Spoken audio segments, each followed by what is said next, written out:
Dando sequência aos nossos conteúdos de marketing, agora vamos falar sobre a produção de conteúdo. Afinal, não adianta nada você ter uma boa estratégia, um bom planejamento e não colocar a mão na massa, criando e compartilhando os seus conteúdos. E quando a gente fala em produção de conteúdo, que é um termo que ficou cunhado aí pela galera do marketing digital, a gente pode entender que é tudo aquilo que você produz, independente do formato, independente da mídia, né, do lugar que você também publica. Então a gente tem, pode ser um podcast, pode ser um curso, igual esse aqui que você está assistindo, pode ser um texto para blog, uma imagem, e uma imagem ela pode ser compartilhada em diversos formatos, os vídeos também podem ser compartilhados em diversos formatos, os famosos e-books. Então depende muito do seu objetivo, da sua estratégia, em qual jornada do funil, né, o seu potencial leitor está, que aí ele vai consumir um conteúdo ou outro, né? Bom, a produção de conteúdo é justamente essa criação, né? Então, é você estar cada vez mais com novos conteúdos e compartilhando com a sua audiência para que você conquiste, né, os objetivos desejados. Então, uma coisa que é muito importante, que eu ainda não falei aqui, que é junto com, que faz parte da sua estratégia e que vai definir muito os rumos do seu conteúdo, é a persona. Então, o que é a persona? Talvez você já tenha ouvido falar no termo público-alvo, né? O público-alvo, para nós, não, é interessante, mas não tanto quanto a persona. Eu vou explicar o porquê. Quando a gente vê uma pesquisa, seja uma pesquisa eleitoral, como ocorre a cada 2 anos, qualquer tipo de pesquisa que o IBGE fazia na rua, o IBOP fazia, que vai ter alguns dados demográficos, né? Então, pessoas de 25 a 34 anos, sexo masculino, moram na região de São Paulo, têm interesses é, por livros de ficção científica. Então, são dados muito genéricos, né? São dados que a gente consegue ter uma amostra grande, uma amostra geral de um recorte de um determinado público. Então, por exemplo, a gente estava na Bienal, por exemplo, teve lá 500, 600 mil pessoas na última Bienal de São Paulo. Com certeza eles têm esses dados demográficos de X% é da idade tal, tantos por cento tem o poder aquisitivo da classe B, classe C, de tal sexo, de tal região. São dados muito gerais. E para produção de conteúdo específica, né, para um trabalho muito legal de marketing, só esses dados não são suficientes. É preciso a gente detalhar ainda mais, e aí que entra a figura da persona. A persona é uma representação semi-ficcional que representa o comprador ideal do seu livro. Então você pode imaginar do zero quem é essa persona, ou você pode se inspirar num leitor, caso você já tenha algum leitor. Então a gente pode, né, imaginar a persona com essa semi-ficcional que tem um pouco ali de invenção, né? No caso de você, estrategista, você autor, do que você espera que seja o seu público e até um pouco também do que já é o seu público leitor. Eu vou dar um exemplo muito claro da minha persona para o livro Lucas, A Esperança do Último, que está aqui. Como eu já falei aqui, ele foi publicado há alguns anos, e ele é um fruto muito dos meus estudos aqui sobre escrita criativa. E no momento que eu escrevi e publiquei, eu nem imaginava qual que seria o público. Eu coloquei as minhas palavras, a minha verdade ali no livro, publiquei amigos próximos, familiares, são essas pessoas que compram o nosso livro normalmente, né? E aí, um compra e lê, passa para outro, aí de repente um amigo meu passou para o filho, que tinha mais ou menos 12, 13 anos, e ele amou a história. O melhor feedback que eu tive foi de um adolescente, né? De um garoto entrando na adolescência, 12, 13 anos ali. E aí eu descobri que o meu nicho para esse livro era mais próximo desses jovens, né? Tanto é que ele foi adotado no 9º ano, a gente está falando ali garotos, garotas de 14 anos, 14, 15, 14 para 15 anos ali, estão entrando no ensino médio e que é o ideal para esse público. Então, posso descrever a persona como, por exemplo, o Carlos. O Carlos tem 14 anos, ele estuda numa escola particular, tem uma família bem estruturada. E por que esses dados? Porque o livro ele custa R$ 50 e o Carlos ele vai ler fora da grade curricular. Então, é um item de luxo, é um item extra, né? Não é um livro didático, que poderia mudar a persona. E o Lucas, o Carlos, o Lucas é o protagonista do livro, né? O Carlos, ele tem, né, seus 14 anos, estuda numa escola particular, tem uma família bem estruturada, o pai dele é um advogado, a mãe é publicitária, e eles sempre incentivaram o filho a ler, por isso que ele tem o interesse em uma literatura fora o que a escola recomenda. E ele tem uma média de uma leitura de 1 a 2 livros, né, por mês, muito por incentivo da família, e agora ele tem muito esse interesse de ler os livros, né, fora da escola. Ele divide muito a sua atenção para os jogos de computador, porque recentemente ele ganhou tanto o computador quanto o celular, né, um smartphone dos pais. Então, é um desafio, eu, Juliana, autor, né, parando aqui na descrição da persona, em como alcançar esse leitor jovem hoje que está muito conectado, que já nasceu conectado, como tirá-lo, né, e partir para o livro. Então, é um desafio a ser feito. Né? Então, minha produção de conteúdo tem que ser muito pensada em como despertar o desejo, o interesse desse leitor, tendo em vista que o meu livro ele é físico, né? Então, o Carlos ele tem esse hábito, mas ele tem ali a proximidade com alguns livros, né? Ele gosta, ele é um garoto que joga muito em casa, jogos de computador, ele é mais quietinho, então ele tem muito esse hábito de leitura.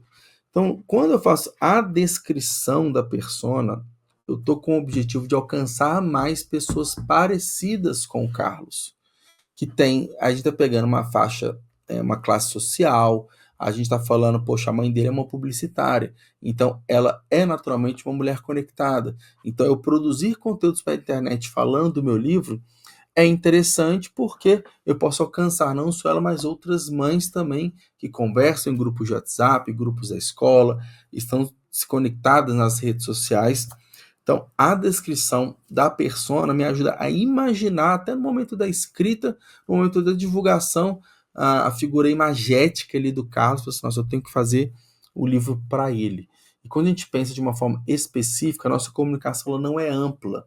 E ela é direcionada para um grupo ali restrito de pessoas que o Carlos é, digamos, o grande representante desse grupo, tá? Então, e aí o que, é que a gente entra, né? Como eu disse, nós temos diversos tipos de conteúdos que podem ser produzidos. Como eu sou escritor, você também é escritor, está começando a escrever, eu sugiro muito que você parta por uma estratégia de blog. Por que o blog? Primeiro que você vai treinar a escrita de uma forma recorrente, tá? Você vai ter mais contato, vai ter mais familiaridade, mais quase que uma relação íntima ali com as palavras, e vai ajudar muito também na construção de legendas e imagens em carrossel nas redes sociais, em conteúdos com muito texto dentro, né, conteúdo de blog, até de rede social também. E você, escritor, você tem que mostrar que você escreve. Isso é muito importante.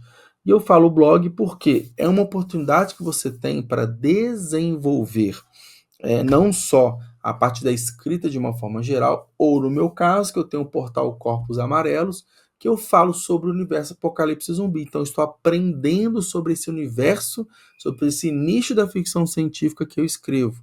Por isso que é muito importante você escrever, você tem a prática da escrita. O blog, meu primeiro blog, que é o livrobingo.com.br, ele surgiu a partir dos meus estudos, né? Eu estava estudando, estava aprendendo sobre escrita criativa e eu condensava uma leva de conteúdos em um texto.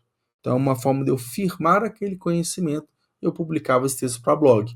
Com o passar dos meses, o blog foi crescendo, foi tomando relevância, fui fazendo parcerias literárias e foi me abrindo diversas portas nesse sentido.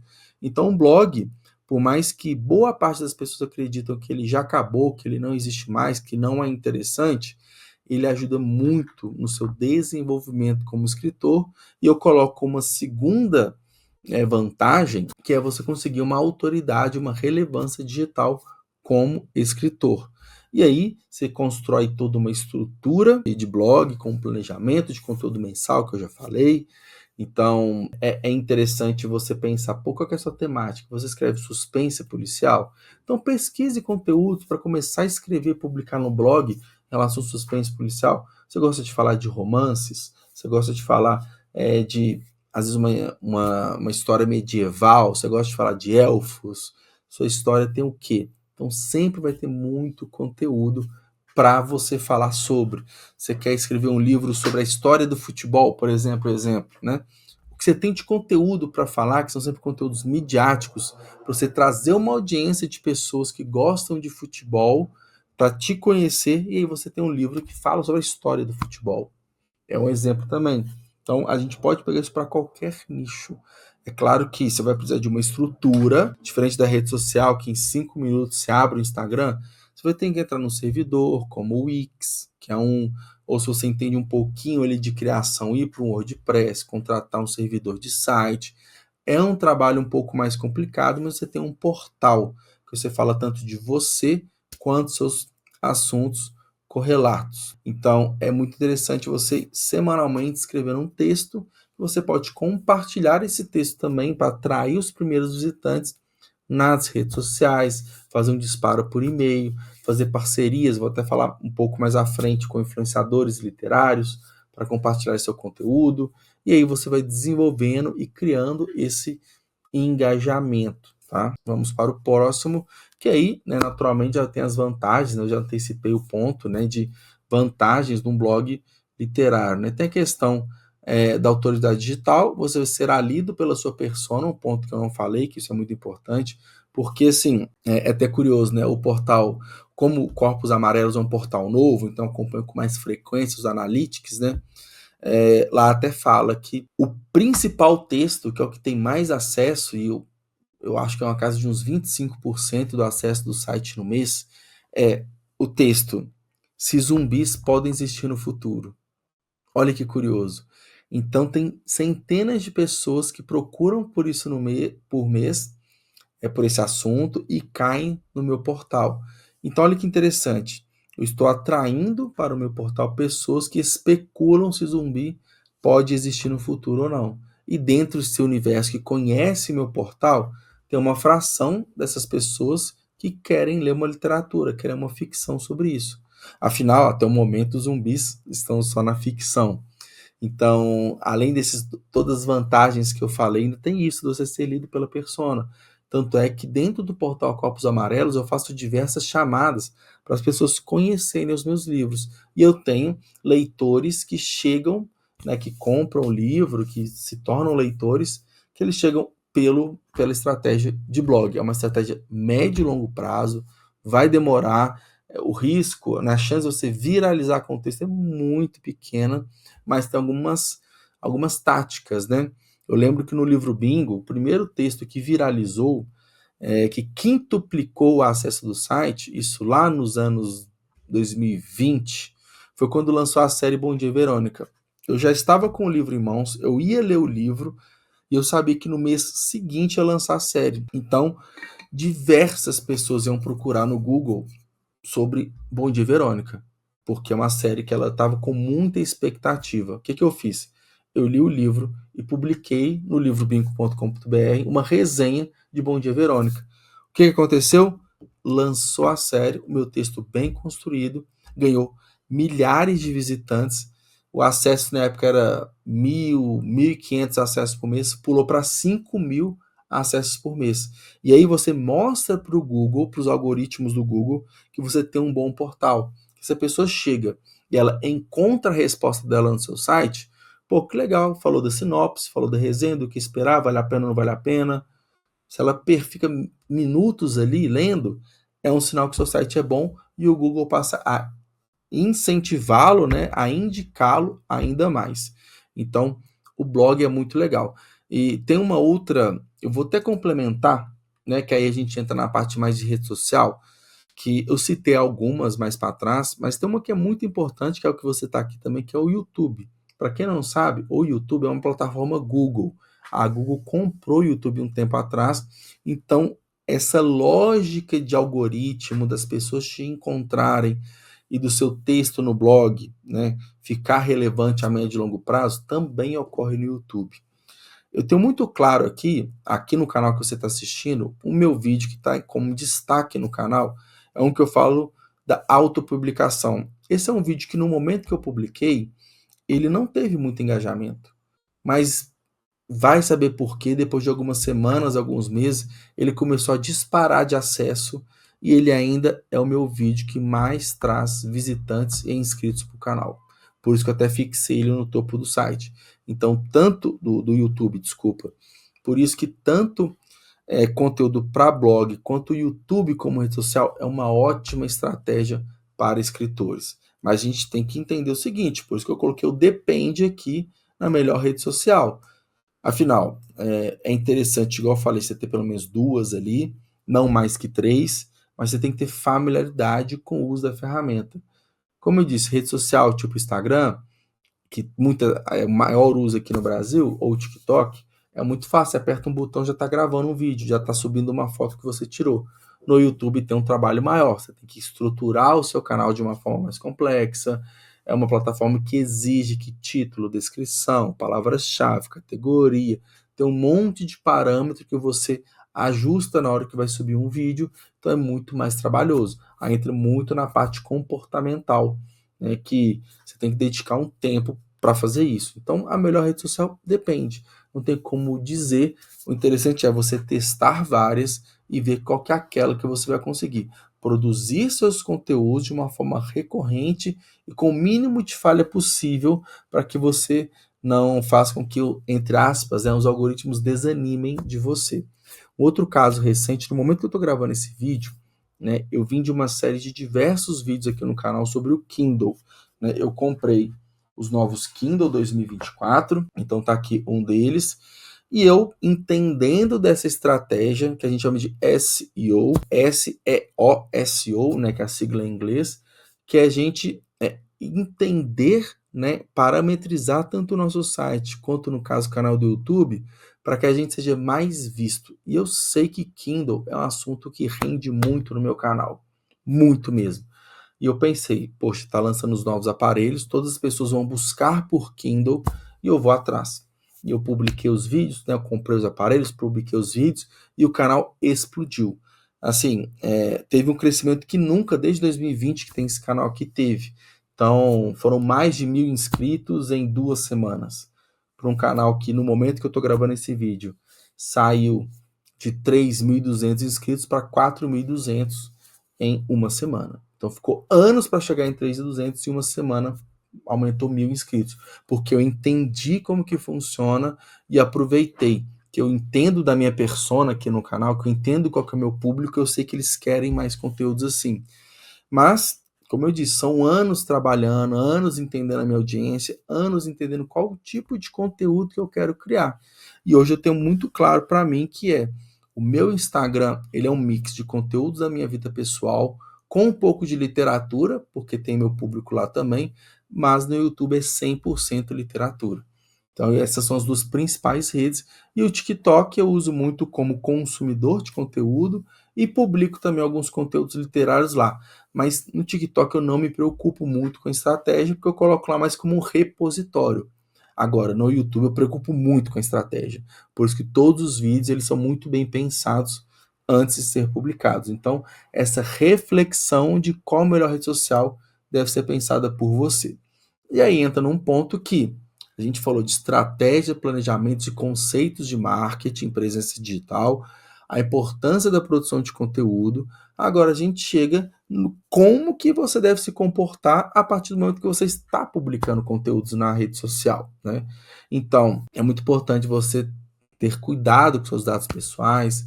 Então, sempre que possível, né, crie autenticação de 2 fatores, preserve suas senhas para você não perder seu canal, né, sua rede social, que você pode perder anos de trabalho ali, né? Eu coloco aqui também que é evitar abordar assuntos polêmicos, tá? E o que eu falo polêmico? A gente está falando de religião, de política, de futebol, de assuntos que trazem uma efervescência do público e segmenta sua audiência. Então, assim, eu tenho muito claro nas minhas visões políticas, só que eu exponho muito pouco elas, tendo em vista que eu não quero dividir a minha audiência. Eu sei que tem pessoas de esquerda que me acompanham, pessoas de direita. Claro que eu vou falar de Paulo Freire, né, um dos maiores educadores que tem no mundo. diversas pessoas vão me chamar de esquerdista, vai me chamar de não sei o quê, e vão blá, blá, falar um monte de coisa. Mas isso não é polêmica, a polêmica é gerada pela pessoa. Agora, você defender um candidato político, ou ser extremamente fervoroso com um time, zoando o outro time. Outro exemplo, eu sou atleticano, apesar de estar com uma camisa azul, eu posso abrir meu time sem provocar o outro, porque na provocação do outro, você pode causar uma repulsa. E como eu disse, a minha audiência no Instagram compartilha vida pessoal e profissional. No YouTube, dificilmente você vai me ver falando sobre futebol, a não ser que tenha uma relação com livros, naturalmente, né? Então, evitar assuntos polêmicos é o ideal. Gera visualização? Gera. Gera um engajamento? Gera. Mas eu não considero saudável, principalmente para quem está começando com rede social, né, com produção de conteúdo, porque a gente chega no próximo ponto, que é você ser cordial e evitar discussões. Porque você tendo esse comportamento, você tende a ter mais o público com você e entra, né, uma questão de saúde mental também. É muito difícil você, igual eu levo pelo menos 1 hora para gravar, editar e publicar um vídeo. Isso quando tá tudo muito no gatilho, muito na minha cabeça. Imagina, né? Eu sou um cara que incita esse ódio, né? Que eu provoco, sou provocador, eu gosto desse movimento. Eu gasto mais de 1 hora para publicar um vídeo pro cara me xingar. Poxa, críticas construtivas e tudo faz total sentido, por isso que é importante você ser cordial, conversar e evitar entrar nessas brigas digitais que ninguém ganha. E acaba que o produtor, quem produz o conteúdo e publica, tá pondo sua cara a tapa. Então, é bom ter esses cuidados, tá? E eu coloco não misturar assuntos pessoais à conta comercial. Como eu disse, o meu Instagram é uma conta pessoal, que eu compartilho livros, mas contas contas de empresas, se você tem algum negócio, ou você quer criar um perfil só do seu livro, isso é muito comum. Você criar um perfil na rede social só com o nome do livro, é ideal que você restrinja o conteúdo desse canal, dessa página, para o conteúdo do seu livro. Por quê? A persona tem que identificar isso, ela vai te acompanhar por isso. Imagina, né? A gente viveu aqui tempos atrás as eleições municipais. Eu estou acompanhando um perfil que fala sobre poesia, compartilha frases, trechos de livros e do nada da pessoa apoiando o candidato X. Pô, misturou. Na sua conta pessoal, você pode ser quem você quiser, mas na profissional tem que ter literalmente esse profissionalismo, né, de não misturar as coisas. E entra num ponto também de não publicar conteúdos irrelevantes. Ao mesmo tempo que é essencial você ter uma recorrência na produção de conteúdo, o publicar por publicar, ele ao mesmo tempo que mantém viva a sua rede social, mas ele pode te matar, porque se é uma postagem que tem um engajamento ruim, você pode mostrar para os algoritmos da rede social que você perdeu relevância, você se tornou desinteressante, que o seu conteúdo não agrada mais o seu público, e seu conteúdo, né, não agrada o seu público, e isso pode desencadear algumas consequências. Então, tá um conteúdo mais ou menos, não publica. Pense em publicar sempre o melhor tipo de conteúdo para a sua audiência, tá? E aí a gente chega num ponto que é para quando você já está com uma estratégia bem definida, com objetivos muito claros e já produzindo conteúdo sobre o seu livro, aí vem as parcerias literárias. Nós temos diversos, centenas de milhares de perfis literários nas redes sociais, principalmente Instagram, TikTok, que fazem as parcerias. Então, você está lançando o livro, você está numa pré-venda, contacte algum desses perfis literários, porque esses perfis eles cobram naturalmente as publis, as famosas publis, mas dependendo daquele influenciador literário, você pode conquistar vários leitores. E é outro ponto muito importante da persona, né? Você tem que analisar aquele perfil, não é porque a pessoa tem 200 mil seguidores e cobra só R$ 20 por public post que vai ser interessante para você. Às vezes o público dessa pessoa é completamente diferente do seu. Então, no caso do Juliano, né, eu nunca fiz público com eles, mas só para dar um exemplo. Eu escrevo ficção apocalipse, eu escrevo ficção pós-apocalipse de zumbis, melhor dizendo. E tem diversos perfis nas redes sociais que falam sobre The Walking Dead. Poxa, e eles falam dos livros também. Pô, será que é interessante fazer uma parceria paga com esse perfil que tem lá, sei lá, 300 mil seguidores? Porque quem acompanha gosta de zumbis, gostam de histórias de zumbis. Então eu estaria próximo ali de conquistar leitores a partir de um perfil que é engajado no meu nicho. Agora, eu não vou fazer uma parceria com uma blogueira, uma influenciadora de maquiagem para falar do meu livro de ficção científica. Não faz o menor sentido. Então é entender a sua disponibilidade financeira de fazer essas parcerias, o nicho que a pessoa que ela compartilha, se o conteúdo dela é interessante para você. Por isso que esse meio de campo, essa gestão, é muito importante para os novos autores. Eu coloquei aqui como terceiro ponto, né, os micro influenciadores, são aqueles perfis que têm 1.000 seguidores, 2.000, 3.000, são poucos seguidores, mas geralmente são seguidores muito engajados. São pessoas que realmente acompanham esses perfis. E você vai pagar uma publicidade R$ 10, R$ 20, R$ 30. É um valor simbólico para você ter mais conteúdo a ser compartilhado não só na sua rede social, mas também com outras redes sociais de outros influenciadores, que você vai estar aos poucos furando bolhas, tá? Em um tópico mais para frente, a gente vai falar de assessoria de imprensa, que é um trabalho mais antigo, mais formal, que vai buscar um emplacamento, né, de notícias, manchetes e conteúdos sobre o seu livro em diversos portais. Mas por enquanto, vai pesquisando, vai buscando, entendendo quais são esses perfis literários que existem nas redes sociais para você propor uma parceria. Então é isso, esse é o terceiro vídeo, esse é o primeiro módulo do nosso curso, que é o módulo Existir. Então você entendeu presença digital, conceitos de marketing, quais são as plataformas para você produzir, publicar seus conteúdos e como produzir seus conteúdos. Fechamos aqui então o existir e bora para o segundo pilar, que é o estruturar.